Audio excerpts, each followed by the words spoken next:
As years passed, Sa nanglabay katuigan, daghang detalye sa akong kinabuhi ang nagkahanap. Apan ang panumdumang nagpabiling tataw, mao ang pagkatao sa among mga anak. Ang langit daw duol kaayo.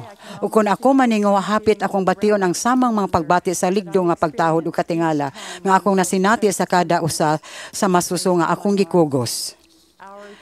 Ang atong mga kabataan maong ang panulundon sa Ginoo, nakaila ug hingpit ang iyang gugma sa kada usa. Sagradong responsibilidad ang gibutang sa langitong amahan natong ginikanan. Sa pagtabang kaniya, sa paghimo sa iyang pinili nga mga espiritu, unsa iyang mahibaluan nga sila makahimo. Kining bala ang pribilehiyo sa pagpatubo sa atong mga anak, mas dakong responsibilidad kung mag-inusara nga walay tabang sa Ginoo. Nahibalo siya unsay kinahanglang mahibaluan sa atong mga anak, unsay ilang buhaton ug unsay ilang paghimuon aron makabalik sa iyang presensya. Naghatag siya sa mga inahan ug amahan og pihong mga panudlo ug paggiya dihas mga kasulatan sa iyang mga propeta ug sa Espiritu Santo. Sa ulahing adlaw nga pagpadayag pinaagi ni Propeta Joseph Smith, ang Ginoo nagmando sa mga ginikanan sa pagtudlo sa ilang mga anak, sa pagsabot sa doktrina, sa paghinulsol, sa hugot nga pagtuo ni Kristo, sa pagbunyag ug sa gasa sa Espiritu Santo. Sa Salmo, ang iyang mga panudlo mao ang pagtudlo sa atong mga anak sa pagsabot sa doktrina. Sa Salmo, atong mabasa, hatagi ako sa labutan, pagabantayan ko ang imong sugo. Pagatumanon ko kini, uban sa bugos ko nga kasing-kasing. Gitudlo ni Nephi nga ang tahas, labaw pa kaysa paghatag og impormasyon.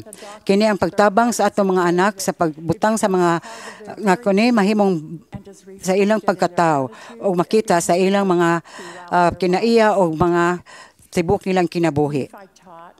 Gitudlo ni Nephi nga ang tahas sa Espiritu Santo mao ang pagdala sa kamatuoran ngadto sa mga kasing-kasing sa mga tao.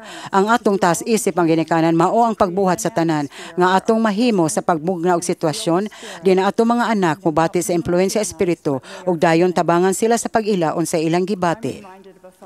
Nahinumdum ko og tawag ni Michelle sa telepono daghang tuig na ang milabay. Sa malumo nga pagbati miingon siya, "Ma, ako dunay di katuhuan nga kasinatian karong gyud uban ni Ashley. Anak niyang babay si Ashley nga 5 anyos niya ng panahona. Gihulagway ni Michelle ang buntag nga usa ka kanunay panaglalis ni Ashley ug sa tulo ka tuig nga si Andrew. Ang usa dili magpahulam ug ang lain manuntok. Human sila husaya giadto ni Michelle ang masuso. Wala madugay, nagdagan nga midol si Ashley. Nasuko nga si Andrew dili magpahulam.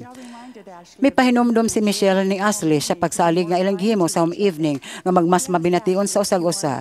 Gipangutan niya si Ashley kung gusto bang mag-ampong mangayo og tabang sa langitong amahan. Suko kaayo gihapon mitubag. Dili. Gipangutana kung siya mitubang ang langitong amahan motubag sa iyang pag-ampo. Mingon si Ashley nga wala siya mahibalo. Ang iyang inahan mihangyo niya sa pagsulay ug hinang gikuha ang iyang kamot ug miluhod uban kaniya. Misugyot si Michelle nga si Ashley mohangyo sa langitong amahan sa pagtabang ni Andrew nga magpaulam ug sa pagtabang niya magmabination. Ang una-unang tabangan sa langitong amahan ang iyang igsong lalaki nga magpahulang nakapukaw sa interes ni Ashley. Umisugod siya sa pag-ampo sa langitong amahan sa pagtabang ni Andrew nga magpahulam.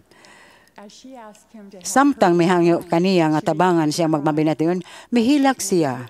Gihuman ni Ashley ang iyang pag-ampo ug giakbo ang iyang ulo sa abaga siyang inahan. Gigakos siya ni Michelle ug gipangutana nga naghilak siya. Mingon si Ashley wala siya mahibalo.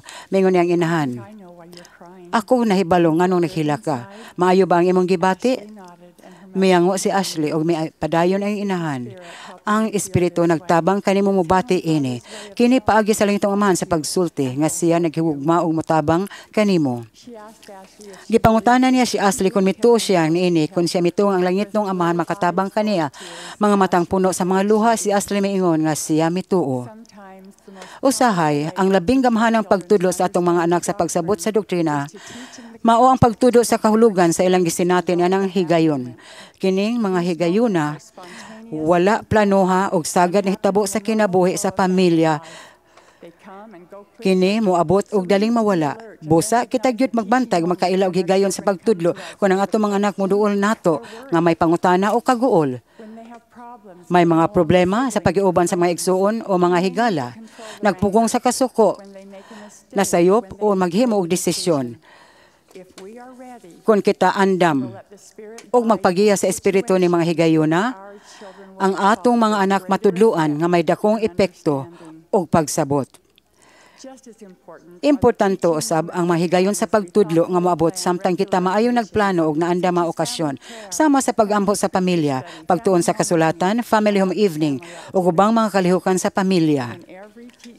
Sa kada sitwasyon sa pagtudlo, ang tanang pagkat-on o pagsabot, maamuma o maayo, diha sa kadasik o gugma, nga ang espiritu ang anaa.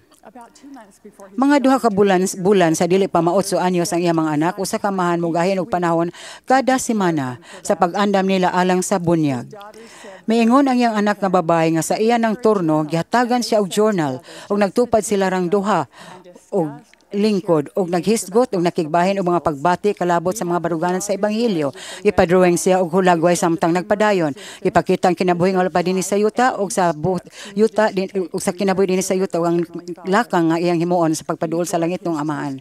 May pamatuod siya sa kada lakang sa plano sa kaluwasan samtang siya nagtudlo ini ngadto kaniya. Sa pagkahinumdum sa iyang anak nga babae ning kasinatian pagdako niya, siya miingon, dili ko gyud kalimtan sa gugmang gibati ko gikan ni Papa. Sa gigahin niyang kanang panahon kanako. Nagtuo ko nga kini nga kasinatian sa kadako kaayong rason nga ako may pagpamatud sa ebanghelyo sa dihang gibunyagan ako. Ang pagtudlo alang sa pagsabot naginhanglan og hugot og kanunay nga paningkamot. Kini naginhanglag pagtudlo pinaagi sa lagdad og sa himplo ug labi na sa pagtabang sa atong mga anak sa pagpuyo unsay ilang nakatunan. Gitudlo ni Presidente Harold B. Lee sa walay pagsinati sa baruganan sa ebanghelyo nga gigamit kini labaw pa kalisod ang pagtuo ni ana nga baruganan. Una kong nakatunan ng pag-ampo, pinaagi sa pagluhod, pinaha sa pag-ampo uban sa pamilya. Gitudluan ako sa pag-ampo, samtang ako naminaw sa ako mga ginikanang ampo. O samtang gitabangan nila ako sa paglitok sa akong unang mga pag-ampo. Akong nahibaluan ako nga ako makasulti sa langit ng amahan o mga og pagiya. Kada buntag nga walay pakyas. Ang akong inahan og amahan nag-alirong namo sa lamesa sa kusina, sa dili pamamahaw, o mangluhod sa pamilya nga pag-ampo. Nag-ampo kami kada tingkaon. Sa dili pa matulog sa gabi, mag-uban kami gluhod sa sala o gitapos ang adlaw sa pamilya nga pag-ampo. Bisan dihay daghan ang wala nako masabti sa pag-ampo isip bata, nahimo kining kabahin sa akong kinabuhi nga nagpabilin kanako. Nagpadayon gihapon ako sa pagkat-on o ang akong pagsabot sa gahom sa pag-ampo nagpadayon sa gihapon sa pagtubo. Si Elder Jeffrey Holland miingon, kitang tanan nakasabot nga ang kalampusan sa mensahe sa ebanghelyo nag-agad sa pagtudlo ni ini. Og dayon masabtan og sundon sa paagi ang saad nga kalipay og kaluwasan matuman. Ang pagkat-on aron hingpit masabtan ang mga doktrina sa ebanghelyo usa ka proseso sa tibuok kinabuhi. Og moabot pagtulunan human sa usa ka pagtulunan lagda human sa usa ka lagda, jutay dinhi ug jutay didto. Samtang ang mga bata nagkat-on o naggamit sa unsa ilang nakatunan, ang ilang pagsabot mulugway nga mugiya ngadto sa labaw nga pagkat-on, paggamit og mas dako og labawng malungtarong pagsabot.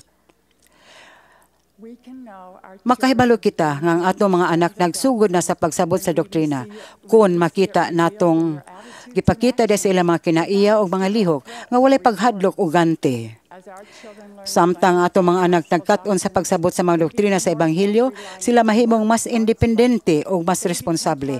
Mahimo silang kabahin sa solusyon sa mga hagit sa pamilya o mahimo og positibong kontribusyon sa atong panimalay o sa kalampusan sa atong pamilya. Atong tudlon atong mga anak sa pagsabot samtang atong pahimudsan ang kada sitwasyon sa pagtudlo, sa pagdapit sa espiritu, sa pagpakita og ehemplo, o sa pagtabang kanila, sa pagpuyo sa ilang nakatunan. Kung atong tan-awon ang mga mata sa masuso, mahinumduman kita sa awit. Ako, anak sa Diyos, daghang kinahanglan. Pasabta kus pulong niya, nga samtang sayo pa. Agaka ko, tudlo ko, unsay buhaton, nga makabalik ko sa dalan. Sa akong langit nong Amahan. Unta buhaton nato sa ngalan ni Jesucristo. Amen.